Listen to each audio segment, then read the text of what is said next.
ஆண்டின் பொதுக்காலம் 25வது வாரம் செவ்வாய்க்கிழமை. நற்செய்தி பகுதி லூக்கா பிரிவு 8 அருள்வாக்குகள் 19 தொடக்கம் 21 வரை. இயேசுவை காண அவரது தாயும் சகோதரர்களும் வந்திருக்கிறார்கள் என்று கூட்டத்தில் இருந்தவர்கள் இயேசுவிடம் தெரிவிக்கிறார்கள். அந்த நேரத்தில் இயேசு அந்த வாய்ப்பை பயன்படுத்தி இறையாட்சியின் குடும்பத்தை, ஆன்மீக குடும்பத்தை, இரத்த உறவை தாண்டிய தன் வார்த்தையையும் உடலையும் உதிரத்தையும் அருந்தி கடவுளின் ஆட்சி நிறைந்த குடும்பத்தை பற்றி பேசுகிறார். எனவே நாம் அந்த கூட்டத்தில் அல்லது மக்கள் திரளில் ஒருவரா, அல்லது இயேசு உருவாக்கும் புதிய நற்செய்தி குடும்பத்தில் ஒருவரா என்பதை சிந்தித்து பார்ப்போம்.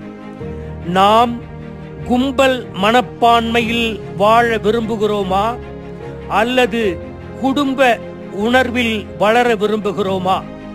இயேசு இந்த பகுதியில் திரளான மக்கள் கூட்ட மனப்பான்மையிலிருந்து புதிய குடும்ப உறவு தளத்துக்கு வர அந்த பெருந்திரளான கூட்டத்தை பார்த்து அழைப்பு விடுக்கிறார்.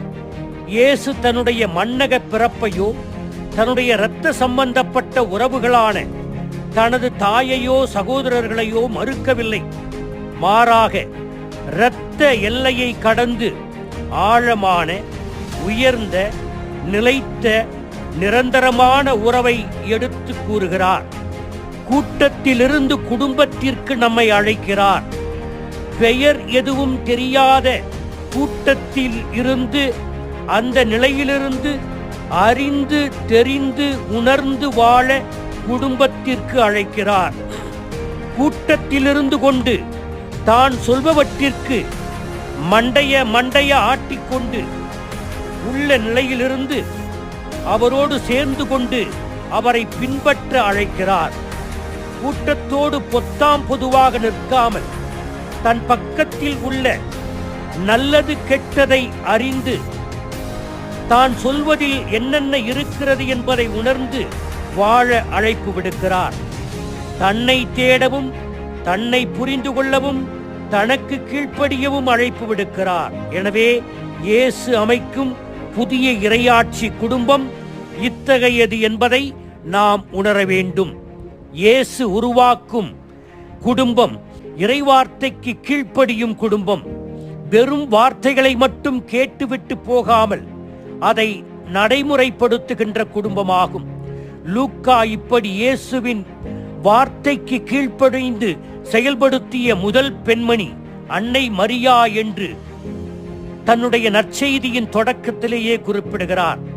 எனவே இயேசுவின் தாயும் சகோதரர்கள் தாங்கள் இருந்த இரத்த பந்தத்தோடு மட்டும் அவர்கள் நின்றுவிடவில்லை.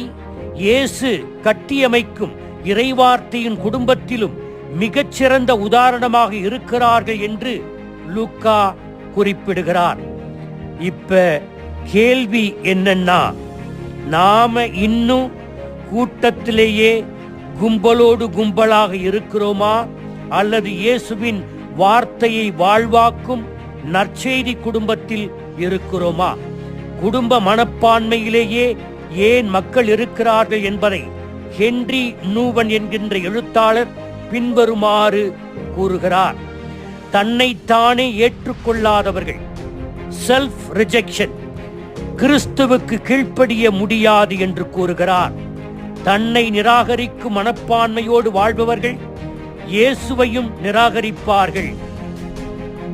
தன்னை நிராகரிப்பவர்களிடம் அழுத்தமாக காணப்படும் ஒரு உணர்வு, நான் எதற்கும் தகுதியில்லாதவன் என்று நினைப்பதே. நாம் மிக அதிகமாக சிக்கி தவிப்பது நமது வெற்றியிலோ, புகழிலோ அல்லது அதிகாரத்திலோ அல்ல, மாறாக சுய நிராகரிப்பு என்ற விரிக்கப்பட்ட மிகப்பெரிய கண்ணி வலையில்தான். யாரிடம் பாதுகாப்பு உணர்வு இல்லையோ, தங்களை பற்றிய சுய சந்தேகங்கள் அதிகமாக இருக்கிறதோ, அவர்கள் மட்டும்தான் கூட்டத்தோடு கூட்டமாக இருக்க விரும்புவார்கள். இதனால் அவர்களுக்கு எந்த பயனும் விளையப் போவதில்லை. வெற்றி, புகழ், அதிகாரம், பணம் இவற்றின் பின்னால் பாதுகாப்பு தேடுவது நமது சுய நிராகரிப்பின் வெளிப்பாடே ஆகும். நாம் எதற்கும் லாயக்கு அற்றவர்கள், அன்பு செய்யப்பட தகுதியற்றவர்கள் என்பதை நாம் நம்ப ஆரம்பித்து விட்டால் அது மற்றவைகளில் தன் பாதுகாப்பையும் அடையாளத்தையும் தேடும். நம் ஆன்மீக வாழ்க்கைக்கு மிக பெரிய எதிரியாக இருப்பதும் நம்மை நிராகரிப்பதுதான். Self rejection.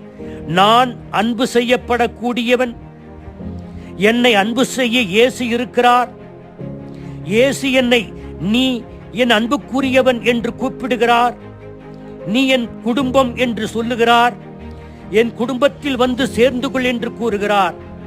எனவே கூட்டத்தை விட்டு வர நாம் தயாரா இல்லையா என்பதை சிந்திப்போம். ஆமீன்.